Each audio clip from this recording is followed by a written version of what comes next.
Hello friend, मैं कुसुम राय। मैं अपने यूट्यूब चैनल पर आप सभी का स्वागत करती हूँ और मैं एक नाच गीत सुनाने जा रही हूँ। अगर आप लोग को अच्छा लगे तो लाइक सब्सक्राइब करना। बदर भुनिया आंगन कैसे बहारूं, बदर भुनिया आंगन कैसे बहारूं। ओही रे आंगनवा में ससुर जी का आना जाना, ओही रे आंगनवा में ससुर जी का आना जाना। घूंघट उड़ी जाए आंगन कैसे बहारूं, घूंघट उड़ी जाए आंगन कैसे बहारूं। बदर भुनिया आंगन कैसे बहारूं, बदर भुनिया आंगन कैसे बहारूं। ओही रे आंगनवा में भसुर जी का आना जाना, ओही रे आंगनवा में भसुर जी का आना जाना।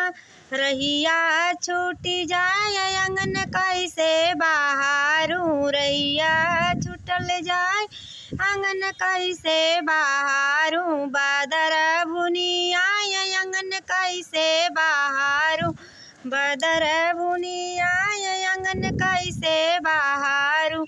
ओही रे आंगनवा में देवर जी का आना जाना, ओही रे आंगनवा में देवर जी का आना जाना।